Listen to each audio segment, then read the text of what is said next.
السلام عليكم ورحمة الله وبركاته.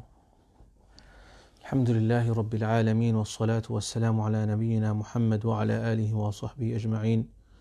رب اشرح لي صدري ويسر لي أمري واحلل عقدة من لساني يفقه قولي. رب زدني علما، رب يسر ولا تعسر وتمم بالخير، ثم أما بعد والحمد لله. Respected brothers and sisters, welcome to another lesson of Fiqh of Marriage. Alhamdulillah, we continue today into lesson 11. We left last time in lesson 10, and inshallah today we'll carry on to lesson 11. Today's topic is first of all representation. We spoke last time about guardianship and the order of guardianship. Who's the first guardian? Who's the second? Who comes next in the order of being the legal guardian, and so on. Today we're going to start with speaking about representation. So we're familiar with the concept of wukala, okay, which is someone being someone else's wakil, representative. Now, being someone's legal representative, so legal guardian we covered. Now we're talking about legal representation, where someone is presenting yourself. They are representing you. This is, of course, used in various different circumstances. Wikala is used in what we say power of attorney. You give someone the responsibility and the legal power to represent you, whether it be in a court, whether it be in purchasing a car, whether it be in a contract, and so on and so forth. So in marriage also, wikala is also permitted. You are allowed to set someone else as your representative to agree to and to sign on behalf of you on your nikah, so long as you make them your legal representative. And that's why we have, very commonly known in marriage contracts, in aqdul nikah, who is the wakil? Who is the wakil? This is a common question. Who is the wakil? And so, that goes to indicate that wakala is very much permissible. And usually when we say wakil, we refer to the bride's wakil. But know that wakala and being someone's wakil is permissible for both the bride and the bridegroom. The bridegroom can also have a representation, someone representing him, if he cannot be physically present where the marriage contract is being signed. And so therefore, representation is permissible, that someone having the power of attorney and representing the opinion of the bridegroom or the bride and their agreement to the contract or otherwise is legal and permissible according to Islamic law, inshallah. Next is, what are the different types of wakala or wikala? There are different types of representation. So when we even give someone power of attorney, we can say that I want this person to represent me in any legal document, in any legal situation. That's something called mutlaq, and it's open. Or you can say that this person, I want them to represent me in a very specific scenario for a very specific thing. So therefore we can say, or the bride can say, that I want you to represent me in my marriage to this person with this amount of mahar, as is commonly done with aqdul nikah, that this is the wakil, that the wakil has the power and has the permission to represent the bride in the nikah, saying that this is the mahar, this is the person, and this is the bride, and this is what I've agreed to, and I just want you to be my representative for this specific contract. So that can be in marriage, or that can be in other contracts or other situations, but we're speaking specifically about marriage. So that the first type of representation and legal representation is the specific one, which is a limited one. The second type of legal representation is an open one, it's a general one, where someone may say, the bride may say, or the bride's father may say, that you have our authority to go and find a spouse for this, our daughter, or if the bride says it herself, that I give you permission and I seek of you to go and seek for me a spouse and get me married to whomsoever you may seem or you may deem suitable for me.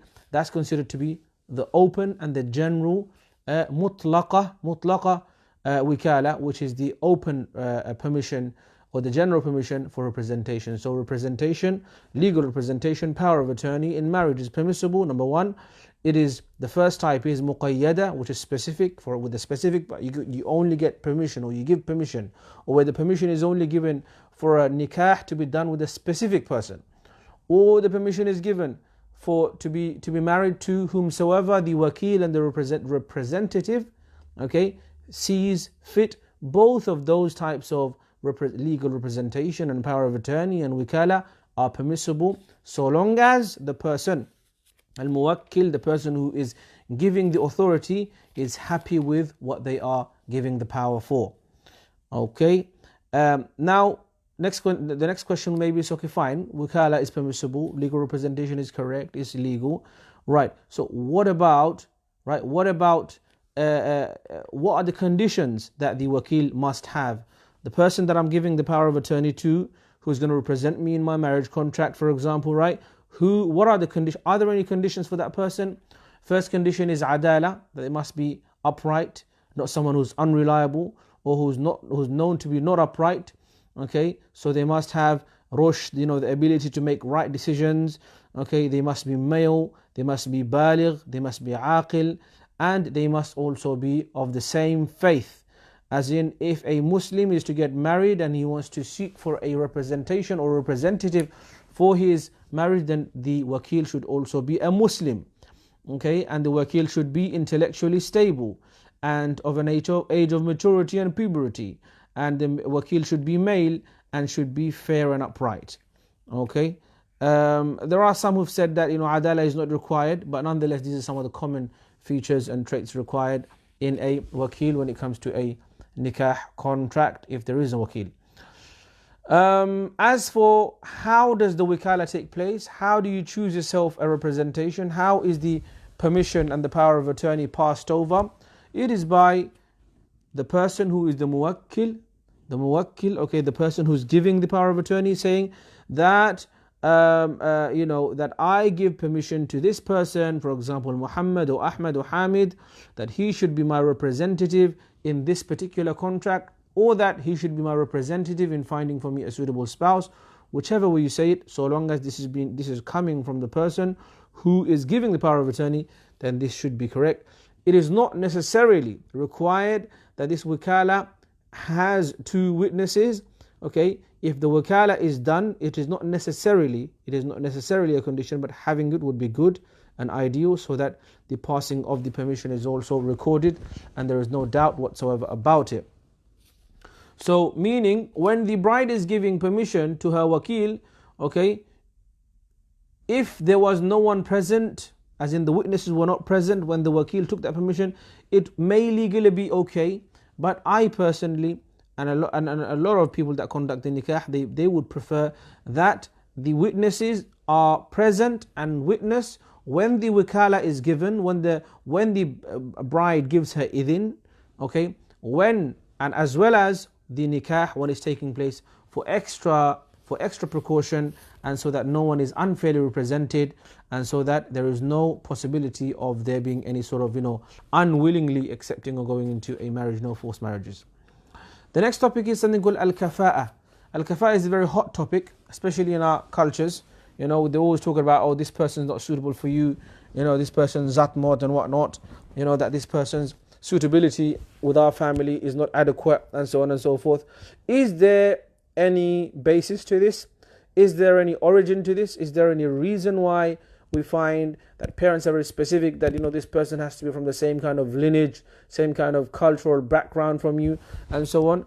Is there anything that the jurists and the fuqaha have said that would legalize or would give strength to what our parents and our cultures often require from us? Okay, first of all, what is al-kafaa'ah? So we spoke about wakala or wikala is legal representation. Before that we talk about al-wilaya, which was legal guardianship, and now we're talking about al-kafaa'ah. These are all separate words with separate meanings. Kafaa'ah means similarity and matching in between the two spouses, so that the marriage contract lasts a long time and they have agreement for a long term. There is a hadith that says al-muslimuna tatakafa'u dima'uhum, okay, that the ay tatasawa fayakunu damul wadi'i minhum kadam al-rafi', that Muslimun the Muslims among themselves, their blood and their essence are all the same. Okay, so this is showing that the concept of kafaa'ah and similarity is there.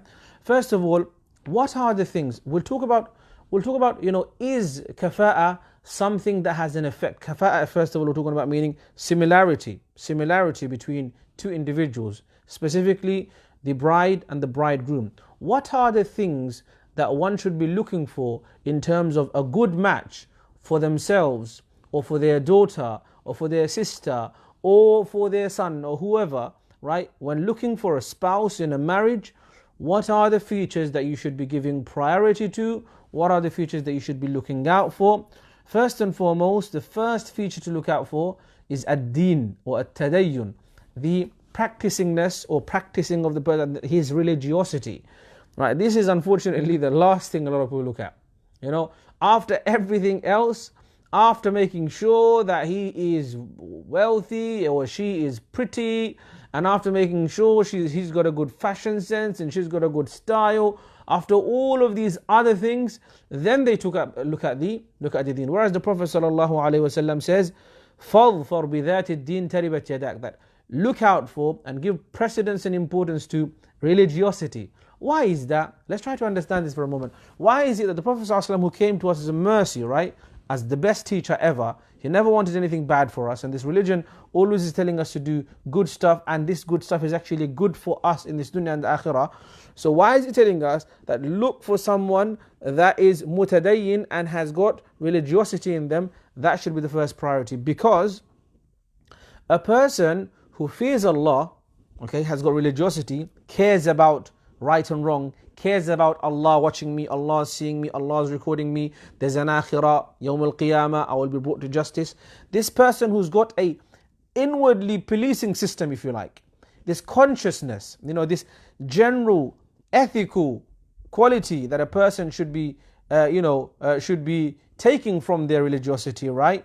That being practicing should have these effects, that we can be hopeful that if someone is fearful of Allah, then they will respect the rules and regulations of Allah, and they will not oppress, they will not be dishonest, they will not harm, they will not do all of these wrong things that we don't want happening in a marriage. That, if someone is practicing and is aware of Allah, is religious, then we can be hopeful that they will fear Allah in how they treat their opposite spouse, or their spouse, sorry. This is the most important thing. Of course, beauty and money and all of this stuff is important, but think about it. If someone's got money and they're really good looking, but at the same time they're oppressive, they're abusive, they don't care, they have no sense of consciousness or conscience, they have no ethics, no manners, no akhlaq, then this wealth and this beauty is not going to do anything, unless you might be blinded by these things temporarily. But on the long run, in a marriage, what really counts is how the person treats the other person, akhlaq, adab, and how much they fear Allah in dealing with their spouse. So that's number one. Number two also is that if someone is true to their Lord, then that's evidence that this person can be true to what's important. So therefore, they can be true to their marriage and to their spouse. Meaning, if someone doesn't have it in them to be true to their Creator, to fulfill the obligations of their own Maker, then what makes me think that this person is going to fulfill my rights and be true to me and be true to his obligations towards me? This is a way to think. This is another aspect of it. One is that yes, because the person is practicing, they will do good, they will behave good, they will fulfill their rights, and they will fear Allah in how they treat me. Number one, if the person is practicing and faithful and etc., and fulfilling the obligations of their religion, then that's also telling me that this person understands what's important, understands that Allah is the most important, and so therefore we can be hopeful that the person will understand what's next and what the Prophet ﷺ teaches us, and so on. Third benefit of giving priority to Deen, that this is the main feature. The first, of course, the other features are also there, but this feature first, the most important, should be given to practicing a religiosity, is that having someone practicing in a relationship or as your partner in life will help you to also be in that path. Look, guys, I know what people think about when they, when you're getting married, you're not really thinking that far into the future. Maybe a lot of the people, sometimes, especially youngsters, you may not be thinking like 10, 20 years down the line. You may not be thinking about death even. You might be thinking, mate, I'm not worried about this. I just want to get married. I want to have fun. I just want to have my partner. That's it. But look, think about this. That end of the day, your intention in marriage is permanent. That you have to have a long-term intention. If you're thinking, I'm just going to get married for a few years, that marriage is not even accepted. That's not accepted. Having an intention of going into a temporary marriage doesn't even have any weight, and the nikah is batil, and you are basically not married. So anything that you do which you think is halal is actually not halal if you have the intention that this is only temporary. Okay, so first of all, you're going into a marriage because you want it to be long-lasting and permanent, right? So we are talking about why we should give the most importance to the deen, because of course Allah said it, the Prophet said it, but what are the benefits of it? Okay, the person will know the importance of what's most important, the fact that they can fear Allah, give some hope that they will inshallah be fearful of Allah when they deal with me, and so on. Now we're saying that having someone with you in your life who's practicing, who's doing the right kind of things, who's heading towards the right direction, will also encourage you. We're human beings. Human beings are affected by their surroundings. They're affected by their by their family, by their spouse, by their friends, by their peers.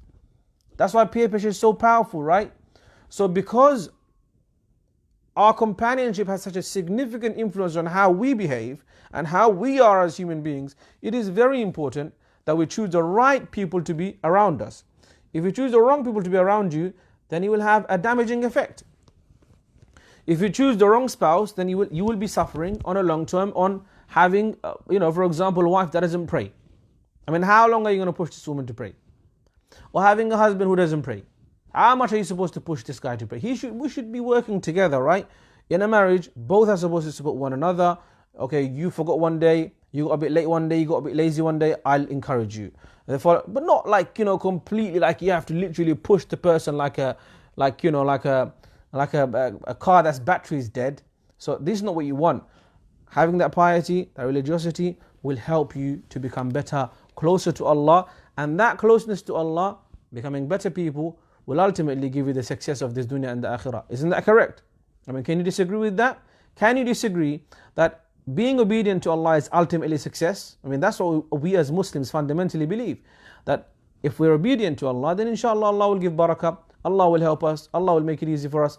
And so we must make dua to Allah to give us tawfiq to do what's right and have the right intentions and give importance. So when we are talking about having similarity between two people in a marriage, the first and foremost thing that we should be looking for similarity in is their religiosity and how practicing they are. Allah says in the Quran, أَفَمَنْ كَانَ مُؤْمِنًا كَمَنْ كَانَ فَاسِقًا لَا يَسْتَوُونَ. Is the person who's a mu'min, a good believer, and the one that's a fasiq, who's an open sinner, can they be the same? Allah is saying clearly, لَا يَسْتَوُونَ. They're not the same. They're not the same.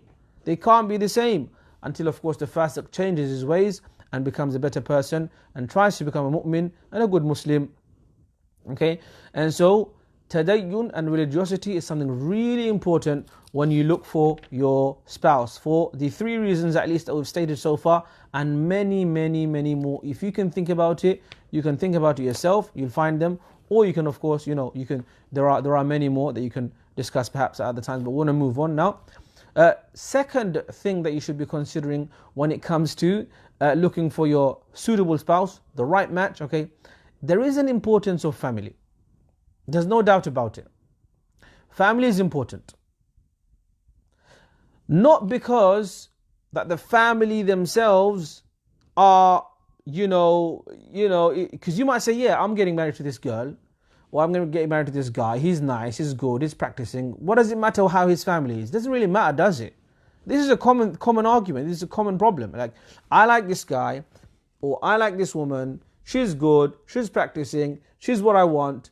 Why should I be worried about what their mom and dad and brothers and sisters are like? Look, again, this is short-sighted. You're thinking short-term. It is important to look at family. You might not like me for saying this, but this is the reality. Okay, it is important to look at family. Why? Because ultimately, there's no doubt about it. There's no doubt about it. How a person is brought up has a significant effect on how they are as a person. You might show to be the nicest of guys, or she might show to be the nicest of women. But if he is brought up in a household of violence and of anger and of this and of bad treatment, of criminal activity, then this is likely, illa mashallah, exceptions can happen of course, but this is likely to have an effect on the person that's been brought up in that environment. This is not rocket science. This is common sense. This is, social science, if you like. This is what happens. How you are brought up has an effect on how you are as a person. You may show to be a nice person, but of course at the same time, it can have an effect. So that's why family is important, to understand how a person is. Number one, family is important for that reason, to understand the person. Number two, when it comes to maintaining a marriage, right, on a long term, look, you're not going to be able to just think, it's just me and my husband and me and my wife, and that's it. We're just me and her and me and him, and that's it. And no one else in the world matters. This is again short-sighted thinking. Okay? When 1 year down the line, 2 years down the line, when your mom and dad don't like your husband, you're not going to like it. You're not going to like it. It's not going to be a nice feeling. When you see, for example, other family members, other cousins, they're going to each other's houses and, they're having so much fun and they're welcomed and the exchange of gifts, and that love and that friendship and that getting along, right, is something that you'll miss out on. So it's really important to try and find a person that, they come from a good family, and they come from a good family. First, because it has an effect on how the person are. Secondly, because on a long term, having family support is really important. I'll give you an example. This is a common thing, and this as well, possibly you know this, yeah? That people are, like, for example, husband and wife having an argument. This happens all the time. Husband and wife are having the argument. If they don't have the right kind of people around them, then these people will make it worse. Okay? So instead of saying, hey man, it's a problem, you'll figure it out, inshallah you'll be okay, think about it, man, this guy's a nice guy to you, he's done a lot of good stuff for you, you guys got a lot of history together, don't worry, make dua, figure it out, do counseling, do what you need to do, but inshallah, sort it out. Instead of saying that, they were like, what? He said that to you? What, he shouted at you? Oh, he didn't come home until a few hours late. Forget about the reason. They don't want to know. They just wanted to gossip. Okay? If that's the kind of people you have around you, unfortunately, that's just going to make the situation worse. Because when something does happen, and if the marriage breaks down, then they're not going to come and stay with you. They're not going to be the ones that are there to pick up your costs, or whatever. All the other inconveniences, be your companion, and etc. And that's why it's so important to have the right kind of, having good family helps you to maintain a marriage. Where, for example, the daughter goes and tells her mom, me and my husband, we've been having a bit of a rough patch. The mom shouldn't be like, oh yes, come and stay and forget it. And no, she should be like, okay, sis, okay, my daughter, what's the problem? Let's talk about it. Let's figure it out. Go back, solve it. Of course, we're not talking about pushing them into abusive relationships. We're talking about riffraffs, arguments, back and forth. It happens all of the time. This is normal. This is a part of marriage. You have arguments, you have disputes, you have back and forth. Even the Prophet ﷺ had this, Sahaba had their disputes with their wife. This is normal. This is a part of life. And so if over that kind of stuff, if the family is not going to give the right kind of advice, then it's going to make the situation worse. And that's why family is important. Because you need to have the right, if I now see these kind of traits, that this is a good family, they're a strong bubble, they are well, they have got a good relationship, they give good advice to one another, then this is a good sign that the mum and dad have got a good relationship between themselves. This is a good sign. The child will also know that this is what it means to be married, because they see their mum and dad, that this is a well united, loving, caring family.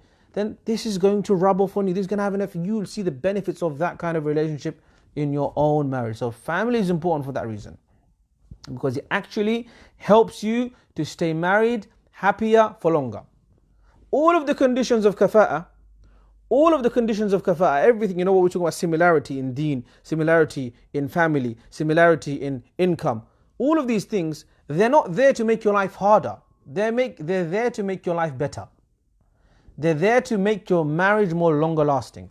They're there to make your marriage more happy. Not just for today, but for a long time. So looking into the family is good for the marriage on the long run, because of what I've explained to you.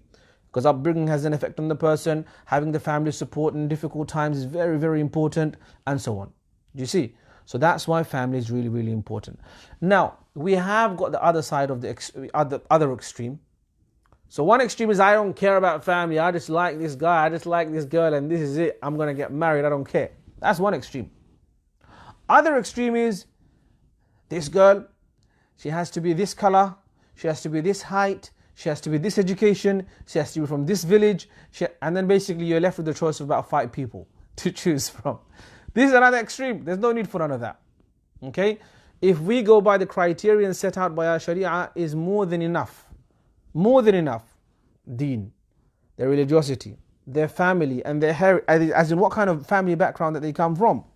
This is important, and this will help to make your marriage longer lasting. There is also another important thing, that having someone who's on a similar social standing, or similar, level of education, if you like, it's important. Now, these things are, you've got to understand it based on culture. Like right now, I'll talk about that in a minute, inshallah. Having similarity in profession, similarity in education will also help you to understand one another better. Isn't that true? Like if you now, for example, I'm not saying that you should, if you go on a marriage website, all of those must match on all of that stuff, right? One of the things that they will match you based upon is, these kind of interests that you have, what you're interested in, what your profession is in, and etc. These things they make people click. They make people agree. They make people, connect to one another, because you have a similar level of education, similar level of understanding, similar kind of profession, similar kind. So having that similarity there, as in that being having those things similar on either side of the marriage contract, as in the bride and the bridegroom, will help you. As I've said before, that these guidances of similarity are there not to block you and make you severed and make your life hard, but to make your life, long-term marriage, successful, happy. Okay, because sometimes initially you will be thinking just love, love, love, and honeymoon period and gifts and that, and you're not going to be thinking about the long-term things. That's why Sharia gives you certain guidances, that these are things that you should be looking out for in similarity, that profession, education, these things also have an effect. Then we have wealth. Wealth is really, wealth is important. You should be looking for someone that's similar to you in wealth, especially bride should be looking for someone who's similar to her wealth in her husband. Especially bride. Do you know why that is? You can tell me why. I think you'll understand why. Because generally speaking, the bride goes and lives with the husband. And the husband, whether she lives with him or whatever, or they get a place together, the point being is, our religion gives the responsibility of spending on who? On the bride, on the wife, or the husband? On husband, right? Okay. So the husband is legally responsible for providing. If the wife, if they agree that the wife is going to work and whatnot and all of that stuff, right? That's their choice. As long as she's doing something halal job, where she doesn't have to fall into haram, and he's also same thing for him as well. He shouldn't be doing a haram job, or doing being in environments where there is a lot of haram and so on and so forth. So what I'm saying to you is, having similar level of income and wealth on both sides is very important. It's very helpful. It allows for the marriage to last for longer. Why? Because if the bride is used to, if the girl is used to in her dad's house, that she's regularly eating out, okay, for example, right? Or she's got a comfort of money, like mashallah, she wants to buy something, mom, dad, really quickly sort it out. I want to buy a pair of shoes, alhamdulillah, it's done. I want to buy a nice bag, it's done. I want to go somewhere with my friends, eat out, alhamdulillah, it's done. If this is the kind of background she's coming from, and then now she comes to you and gets married to you, young man, and now you are not able to provide this similar kind of freedom, then this will have an effect. Not today, maybe not tomorrow. She might be like, yeah, we'll stay in, it's fine. But on a long term, it may have effect. It may have effect, and it probably will have an effect. At some point, she might be like, you know what, this is like, what the heck, like, you're not doing your job properly. Are you supposed to provide for me? You don't want to hear these kind of comments. Does that make sense? And then you're like, oh, you're supposed to buy me a house. Forget talking about you're supposed to. You should have thought that before. Why did you choose that guy that you know he's not going to be able to provide for you the way you're used to or what you're expecting? Choose the right guy. Choose the right girl. Choose the right girl. If you think that this girl, mashallah, she comes from a very wealthy family, mashallah, the features are good, I like her and all of that stuff, but to be honest, I don't think I can maintain her. Then think about that. This might not sound romantically correct, but we're talking about facts and figures here. We're talking about the reality. Okay, the reality. What's actually going to have an effect. So if the girl is from a good, from a very rich family, then it's up to the guy to really think about, is that a good decision for me to take? Because that's what she's used to having. She's used to having a servant or a maid in her house, and I can't provide that. This may have an effect. That's why having a similarity in wealth is also helpful to make the marriage longer lasting. Okay? Now, we're not saying that necessarily that if these conditions in similarity are not met, that the marriage is not going to be fulfilled. We're not saying that. These are conditions, these are guidances by the Sharia. If you now go and choose someone who's from a different wealth background to you, a different family background to you, and basically, if you don't follow the guidances, then your marriage contract may well be okay, especially if the parents are supporting it.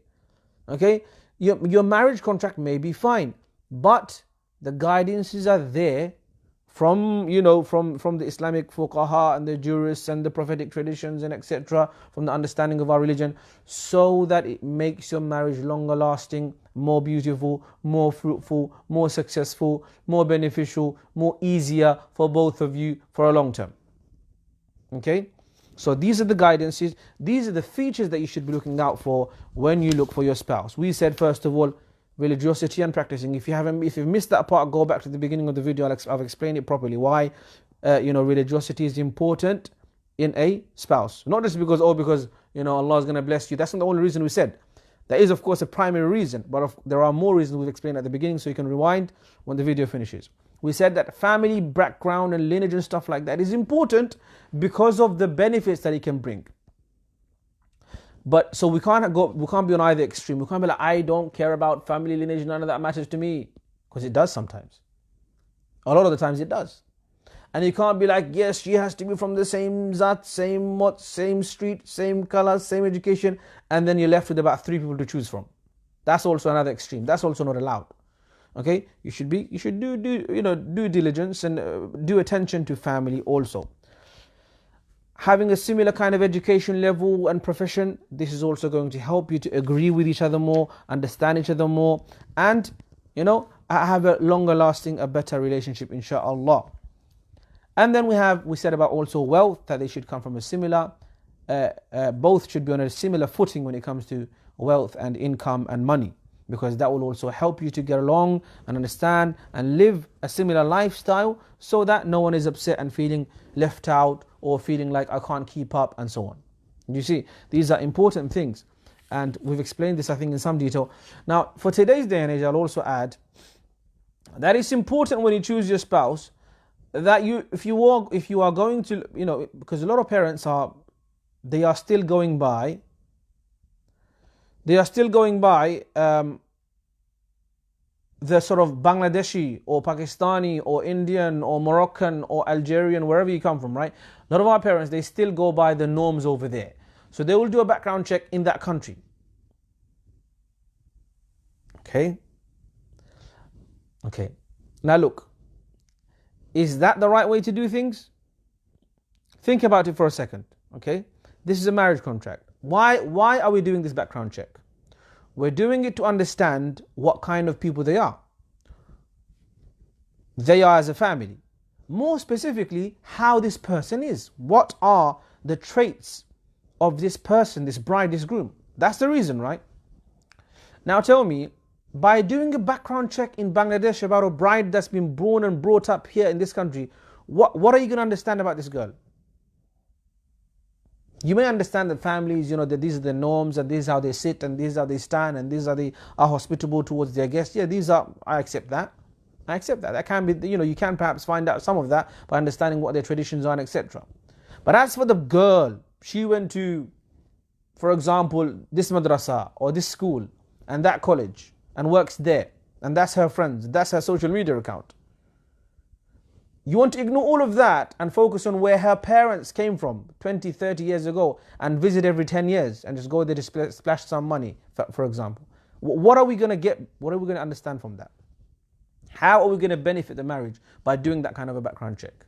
What I'm trying to say to you is these checks are fine, they're good, they're effective in some capacity. But what's more effective is to understand the circles, the social circles of the individuals that you're talking about. That this is the man that you're interested in. Okay, who did he study with in school? Who were his college friends? How does he socialize? Where does he sit? Who does he go out with? What's his social media account saying? And so on. That's going to give you a better understanding of how this person is. These are the checks that are more relevant, more timely, more sort of based on the reality. Along with that, of course, you check the family and all of that back. These are also fine. In essence, the more information you can have about your future, your spouse to be, the better off you are, because you're making a decision, a lifelong decision, right? A long-term contract.